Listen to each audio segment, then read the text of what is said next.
Al-Iman TV. Assalamualaikum warahmatullahi wabarakatuh. Alhamdulillah wassalatu wassalamu ala rasulillah wa ala alihi wa sahbihi wa man walah wa la hawla wa la quwwata illa billah, amma ba'd. Saudara-saudariku kaum muslimin rahimani wa rahimakumullah, terkadang ketika kita mengamati rasa ukhuwah yang sudah terjalin lama dengan saudara-saudara kita sesama kaum muslimin, kita mendapati adanya rasa kosong dalam diri kita. Entah kenapa tidak ada motivasi atau penggerak dalam diri kita untuk memperhatikan keadaan saudara kita yang lain. Bahkan ironisnya ketika ada tetangga kita, saudara kita muslim, terkena sebuah musibah, sakit misalnya, seolah-olah hati kita tidak tergugah sama sekali. Hati kita tidak terbangunkan dengan ketukan pintu tetangga kita. Jika hal ini kita jumpai dalam kehidupan kita, maka perhatikanlah, berarti rasa ukhuwah kita ini sudah mati. Bagaimana kita bisa menghidupkan kembali ukhuwah tersebut? Di antara cara yang bisa kita gunakan agar rasa ukhuwah ini senantiasa tumbuh subur dan sebagaimana kemanisan ukhuwah bisa kita rasakan perihalnya mereka para sahabat dahulu, maka ada beberapa tips yang harus kita amalkan. Yang pertama, hendaknya kita tanamkan bahwa dengan ukhuwah ini kita akan bisa mendapatkan surganya Allah. Karena ukhuwah, persaudaraan yang sudah terjalin di atas keimanan, salah satu jalan yang bisa mengantarkan kepada surganya Allah. Hal ini dibuktikan dengan sabda Nabi yang mulia sallallahu alaihi wasallam, yang mana beliau mengatakan, walladzi nafsi biyadihi la tadkhulul jannah hatta tu'minu wa la tu'minu hatta tahabbu. Demi Allah, demi zat yang jiwaku berada di tangannya, sungguh kalian tidak akan pernah bisa masuk surga sampai kalian beriman kepada Allah Jalla wa'ala. Dan tidaklah kalian bisa menjadi orang yang beriman yang hakiki, beriman yang sebenar-benarnya, sampai kalian saling mencintai di antara kalian. Tidak mungkin cinta itu tumbuh begitu saja tanpa ada jalinan persaudaraan. Apabila kita mengatasnamakan diri sebagai seorang mukmin yang beriman kepada Allah Subhanahu wa taala, namun kita tidak ada cinta kepada saudara-saudara kita, maka berarti sesuai dengan sabda Rasulullah sallallahu alaihi wasallam, kita akan tidak mendapatkan surganya Allah. Karena orang beriman tidak akan pernah bisa mendapatkan keimanan yang sempurna sampai ia mencintai saudaranya yang lain. Apabila salah satu atau di antara kita tidak mencintai saudaranya, bagaimana dia akan bisa mendapatkan surganya Allah? Beriman saja, akan tetapi tidak hanya mengandalkan keimanan, namun juga dia memperhatikan nilai-nilai ukhuwah, menjalin hubungan baik dengan saudara-saudaranya. Inilah yang diinginkan oleh Rasulullah berdasarkan hadis di atas. Mengumpulkan keimanan dengan kecintaan yang dibungkus dengan ukhuwah Islamiyah. Inilah tips yang pertama. Mari kita tanamkan bahwasannya ukhuwah ini merupakan salah satu jalan yang bisa mengantarkan kita kepada surganya Allah Subhanahu wa ta'ala. Adapun yang kedua, yaitu hendaknya kita benar-benar berbuat itsar kepada saudara kita. Mengutamakan saudara kita daripada diri kita sendiri. Hal ini telah dijelaskan oleh Allah Subhanahu wa taala, yang merupakan pujian kepada para sahabat radhiyallahu taala anhum wa yu'thiruna ala anfusihim walau kana bihumul khasasah. Dan sebuah potongan ayat di atas, Allah memuji mereka orang-orang Ansar yang mana mereka ini lebih memerhatikan, lebih mengutamakan keadaan dan urusan saudaranya daripada urusan mereka sendiri. Daripada urusan mereka sendiri. Lebih mengutamakan apa yang menjadi keinginan saudara daripada dirinya.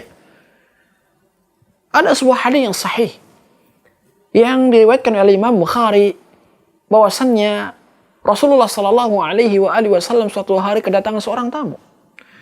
Kemudian Rasulullah pun menawarkan kepada para sahabat siapa yang bersedia untuk menjamu tamu tersebut. Maka ada seorang sahabat Ansar yang bersedia untuk menjamunya.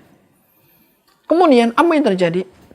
Sahabat ini mendatangi keluarganya, menanyakan kepada keluarganya apa yang bisa disediakan untuk tamu nanti. Maka seorang istri yang salihah mengatakan apa adanya, "Wahai suamiku, tidaklah kita menjumpai apapun di rumah ini kecuali makanan yang sedikit, itu pun untuk anak-anak kita." Kemudian suami ini pun merencanakan sesuatu dengan istrinya. Bagaimana caranya agar makanan ini yang memang merupakan jatah anak-anak mereka bisa diberikan untuk tamunya Rasulullah Sallallahu Alaihi Wasallam. Sehingga ketika waktu tiba untuk menjamu, maka suami ini menjamu tamu tersebut. Demikian pula istrinya membantu suaminya untuk melaksanakan rancangan yang sudah ditetapkan sebelumnya. Sampai-sampai ketika esok harinya Nabi yang mulia Sallallahu Alaihi Wasallam menyampaikan sebuah sabda yang sangat mulia. Sungguh Allah takjub kepada perbuatan kalian berdua. Ini menunjukkan bahwa seorang sahabat yang penuh dengan kekurangan dalam hidupnya, bahkan makanan yang tersisa sedikit, itu pun jatahnya anak-anak mereka korbankan untuk diberikan kepada sahabat yang bertamu tersebut. Apakah dia mengenal sebelumnya? Tidak. Cukup dengan keimanan yang ada di dalam dirinya, itu sudah menjadikan rasa ukhuwah ini bergejolak untuk memuliakan saudaranya yang lain, mengutamakan daripada dirinya. Tips yang ketiga adalah mendoakan kebaikan bagi saudara-saudara sesama muslim. Dengan kita mendoakan kebaikan, berarti kita pun juga mendoakan kebaikan untuk diri kita sendiri. Dalam sebuah hadis yang sahih dikatakan, "Idza da'al muslimu akhahu fi dhahril ghaib, qala al-malaku amin wa laka mithluh." Atau kama qala Nabi sallallahu alaihi wasallam. Apabila ada seorang muslim mendoakan kebaikan bagi saudaranya dengan penuh keikhlasan yang ada di dalam hatinya, niscaya malaikat akan mengatakan, semoga Allah mengabulkan doa itu dan semoga kamu mendapatkan yang semisalnya. Tidak ada salahnya kita mendoakan kebaikan bagi seorang muslim. Bahkan dengan kita mendoakan kebaikan bagi mereka, ini pertanda kita mencintai mereka.